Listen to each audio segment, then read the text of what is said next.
The hearing will officially come to order. Our infrastructure, as all of us know, is outdated. It's not just outdated, it's also in some cases unsafe. And in my hometown of Cincinnati, we've got that issue with a bridge that is actually not just outdated and aging, but very unsafe for motorists. It's also hurting our economy, and it's hurting our ability to create jobs and to raise wages. Reports consistently show that infrastructure in the United States is lagging behind other developed countries. So compared to other countries, you know, we're way behind. And one reason always cited is the time and cost to get a green light to build something. The World Bank ranks the United States 39th in the world for dealing with construction permits.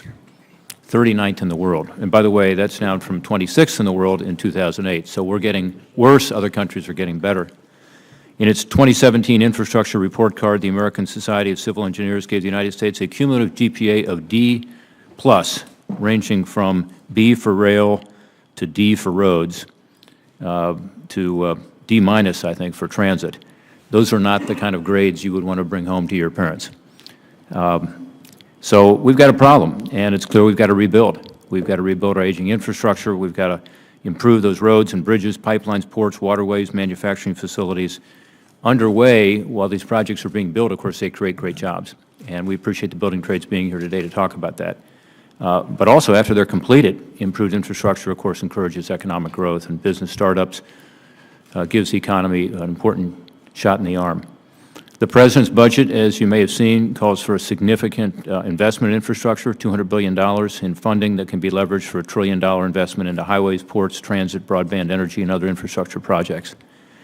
Given the very serious budget problems our nation faces, it's going to be a very tight budget. It's going to be tough to find that funding. But we got to be sure that whatever funding set aside for infrastructure development is used in the most efficient way possible. We want to stretch that dollar as far as we can. In order to get the most out of our investment, we've got to fix the process the Federal Government uses to approve infrastructure projects. Let me give you one example. Right now, when a project sponsor wants to build a new source for hydropower, that sponsor has to brace itself for a permitting process that can typically last 10 years. 10 years. Capital is just not that patient.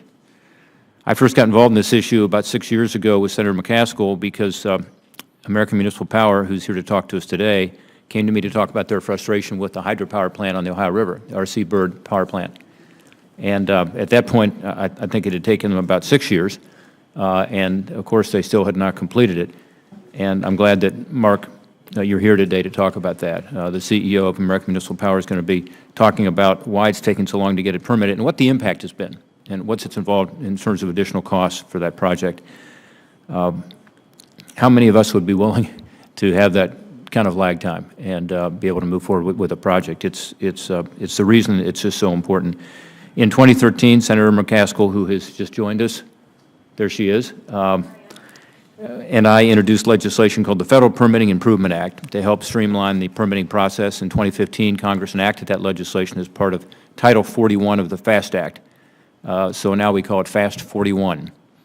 That bipartisan project, by the way, with the support of Senator Carper, Senator Tester, Gary, I don't think you were here yet, but this entire committee voted for it. One person did not vote for it, one Republican. It was a 12-to-1 vote. She's no longer with the committee. But the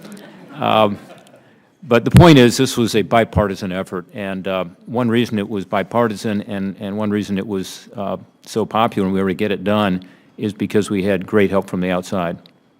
And some of those folks are here today.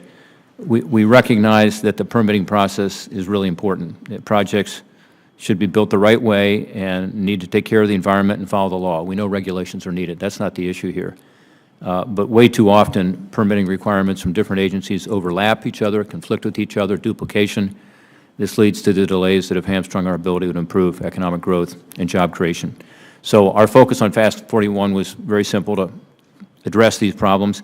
The Chamber of Commerce, the Natural Resources Defense Council, the Building Trades Union all worked with us, as well as others, the National Association of Manufacturers and others. And again, these outside groups were critical to us getting the legislation through.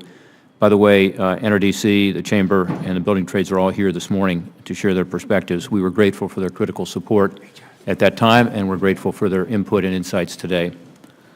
One problem we all identified was lack of accountability.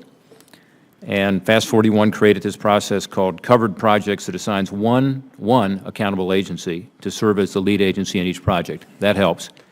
The agency gets together with all the other relevant agencies to come up with a permitting timetable. The agencies have to post that timetable on a permitting dashboard so the project sponsor and everyone else can see what the timelines look like. Again, if that agency misses a deadline, it has to explain why. We believe that more transparency leads to greater accountability, and that's why that's included. Fast 41 also created a council called the Federal Permitting Improvement Steering Council that sits at the Office of Management and Budget to oversee the permitting process and help resolve conflicts between the agencies. Again, Fast 41 was designed to leverage that accountability you get from all of this, the transparency, the council, the lead agency, to increase efficiency in the permitting process. As some of you know, I've expressed concern about implementation of Fast 41, as have Senator McCaskill and others. I'd like to touch quickly on three of these we're going to address today. First, of course, is the Permitting Council itself. Although it's been making progress recently, and I commend them for that, I'm concerned how long it's taken to get this structure off the ground and get this in place. You know, this goes back to 2015, and just now really are we getting going. The Obama administration failed to appoint an executive director for the first 6 months that the council existed. In January, President Obama's executive director stepped down during the transition to the new administration, understandably, and Janet Flieger, who's been serving admirably as acting executive director, who we'll hear from today, stepped in to fill the gap. But we still do not have a permanent executive director, and we need one. We've sent suggestions of people who the administration should consider for the role, both from the public sector and the private sector, qualified people. For the council to be truly effective and fulfill its mandate, we need a permanent executive director in place now, and I know Janet agrees with that. Second, the council needs sufficient funding. It's currently funded at $4.5 million. The President's budget request is $10 million for its operation, which the council has indicated to us is the minimum amount needed to do the job that Congress has given them, the minimum amount. The House budget proposes funding at only $1 million. Again, $10 million being the minimum. Senate appropriators, in our view, must fully fund the council and its efforts for it to function the way Congress intended. Without objection, I want to enter into the record a level of service chart from the council that indicates how much money they would need to perform the services that have been authorized by our legislation. I want to see the council succeed in its mission to streamline permits and be able to expand to improve the process for more projects. It needs sufficient funding to be able to accomplish those goals. Finally, third, the agencies that sit on the council need to be fully bought into the process and cooperate with the council's goals. I appreciated the opportunity to address the council at its very first meeting under this administration. I was glad to see broad participation at that meeting, but I conveyed the message there and I'll convey it now. Agencies on the council need to be fully engaged for this process to work. And they need to be fully engaged in terms of providing the input for the dashboard, and we'll talk a little more about that. I know, Bill, you've got some information on that. The Obama administration released guidance on its way out the door that said independent agencies like the Federal Energy Regulatory Commission and the Nuclear Regulatory Commission don't have to fully comply with Fast 41. That's not what the law says. Independent agencies are expected to fully comply with this law. Again, Bill Kovacs from the Chamber has provided in his written testimony a useful chart, I think, that examines whether agencies have met their statutory requirements or not. For some agencies, including the NRC, the Housing and Urban Development, Agriculture, Interior Departments, the Chamber assesses their compliance with their statutory obligations to be minimal at best. So we've got to do better. Again, I'm eager to hear about that and hear what the agencies have to say in our second panel about participation. The goal of this hearing is to determine how we can stretch that federal dollar to get the most bang for the buck, how we can rebuild our aging infrastructure and do it more effectively and more efficiently. If we do so, we're going to give the economy an important boost. We're going to create better jobs. We're going to create higher wages. That's all of our goals. So again, I'm looking forward to hearing from the witnesses today how they think Fast 41 process is going and what we can do to help achieve those goals.